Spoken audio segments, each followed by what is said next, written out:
Everyone, कैसे हैं आप सभी। स्वागत है आपका आपके अपने YouTube channel gold story point पर। आज की कहानी है विधवा रहूंगी पर रखेल नहीं बनूंगी।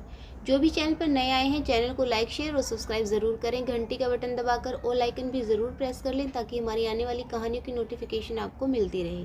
तो चलिए शुरू करते हैं आज की एक और नई बेहतरीन कहानी।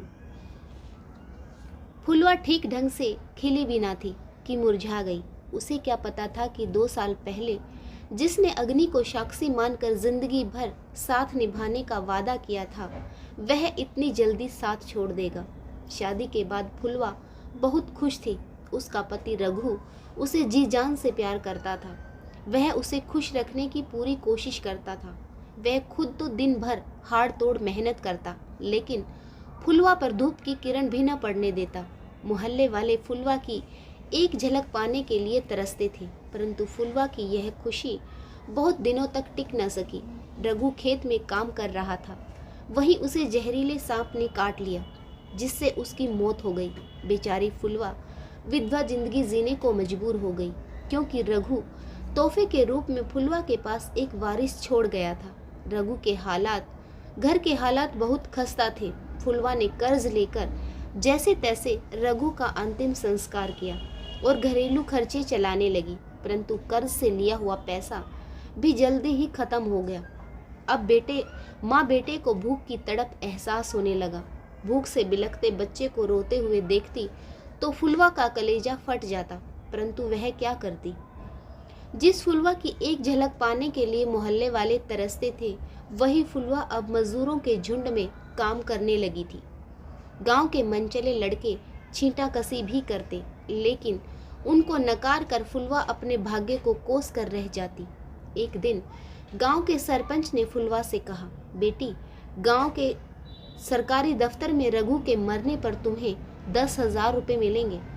मैंने कागजी कार्रवाई पूरी कर दी है। तुम कल सरकारी दफ्तर जाकर साहब से मिल लेना। अगले दिन फुलवा सरकारी दफ्तर पहुंच गई और बड़े साहब के सामने अपना सारा दुखड़ा सुना डाला। साहब ने पहले तो फुलवा को ऊपर से नीचे तक घूर कर देखा, उसके बाद अपनापन दिखाते हुए कागज पर पेन चलाने लगे।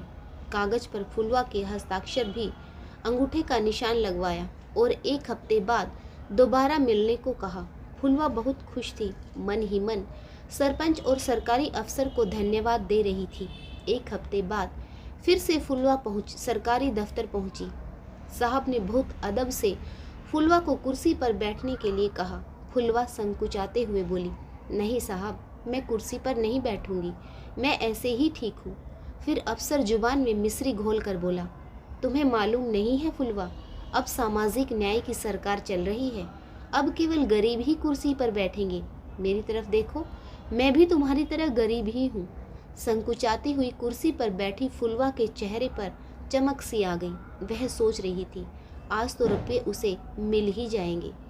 दूसरी तरफ सरकारी अफसर काम में उलझे होने का नाटक करते हुए तिरछी निगाहों से फुलवा के सुगठित बदन को देख रहा था और मन ही मन खुश हो रहा था। तकरीबन 1 घंटे बाद साहब बोले, तुम्हारा काम हो गया, बैंक से चेक भी आ गया, लेकिन मेरा भी कुछ कमीशन बनता है। परंतु तुम चिंता मत करो, मैं तुम्हें कल तुम्हारे घर आकर वहीं अकेले में तुम्हें रुपए दे दूंगा। फुलवा थोड़ी नाउम्मीद हुई, लेकिन ठीक है साहब, यह कहकर वह कार्यालय से बाहर निकल गई। अगले दिन सरकारी अफसर फुलवा के घर आने वाले थे, इसलिए उसने घर को बहुत अच्छे तरीके से साफ भी कर लिया। ठंड का मौसम था। फुलवा ने चाय नाश्ते का प्रबंध भी अपनी हैसियत के अनुसार कर दिया। सभी लोग खेतों में काम करने गए हुए थे। चारों तरफ सन्नाटा था। करीब 12 बजे अफसर फुलवा के घर पहुंचा। फुलवा ने बड़े ही अच्छे से साहब को बैठाया। आज फुलवा ने साफ सुथरे कपड़े पहने थे, जिनमें वह काफ़ी खूबसूरत लग रही थी। फुलवा ने मेहमान नवाजी करते हुए कहा, बैठिए साहब, मैं आपके लिए चाय बनाकर लाती हूँ। अफसर बोला, अरे नहीं, चाय की कोई ज़रूरत नहीं है, मैं तो अभी खाना खाकर ही आया हूँ। मना करने के बावजूद भी फुलवा चाय बनाकर ले आई। उधर तिरछी निगाहों से फुलवा को देखकर अफसर बाबू अपने होश हवास खो बैठे। वह तो मौके की तलाश में थे। फुलवा ने जैसे ही चाय लाकर टेबल पर रखी, उन्होंने तुरंत ही उठकर कमरे का दरवाज़ा अंदर से बंद कर लिया और फुलवा को अपने शिकंजे में जकड़ लिया। फुलवा घबरा गई। अफसर बाबू के शिकंजे से छूटने की नाकामयाब कोशिश कर रही थी, साथ ही चिल्ला भी रही थी, छोड़िए साहब, यह सब आपको शोभा नहीं देता। लेकिन अफसर बाबू तो होश में ही नहीं थी। वह फुलवा से बोले, देख फुलवा, अगर इनकार करेगी तो बदनामी तेरी ही होगी और लोग कहेंगे कि फुलवा ने विधवा होने का नाजायज़ फ़ायदा उठाया, अफसर को अपने चंगुल में फंसा लिया। यदि चुप रही तो मैं तुम्हें रानी बना दूंगा। फुलवा बिफर गई और अफसर बाबू के गाल पर झन्नाटेदार थप्पड़ जड़ते हुए बोली, तुम अपने आप को समझते क्या हो? आपको लगता है कि मैं 10,000 रुपये में बिक जाऊंगी? इससे अच्छा है कि मैं भीख मांगकर रघुआ की विधवा कहलाऊं और मैं भीख मांगकर अपना गुजारा कर सकती हूँ। लेकिन तुम्हारे जैसे घटिया इंसान की रखैल बनना मुझे बिल्कुल भी गंवारा नहीं है। फुलवा की आंखों में गुस्सा देखकर अफसर बाबू का सारा नशा काफूर हो गया। उन्होंने सोचा भी नहीं था कि फुलवा इस तरह से इतना बड़ा हंगामा खड़ा कर देगी। अब अफसर बाबू हाथ जोड़कर फुलवा से माफ़ी मांगने लगे, अपने पत्नी और बच्चे और नौकरी की दुहाई देने लगे। तभी फुलवा चिल्लाकर बोली, तुम जल्दी से यहाँ से भाग जाओ, नहीं तो यदि मैंने शोर मचा दिया ना तो पूरा गांव इकट्ठा हो जाएगा। फिर तुम्हारा क्या हश्र होगा तुम सोच भी नहीं सकते।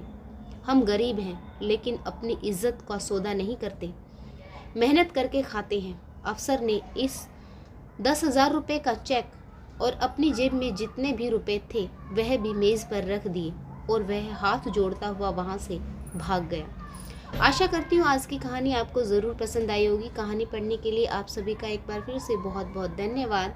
अपनी प्रतिक्रिया कमेंट बॉक्स में लिखकर ज़रूर दें।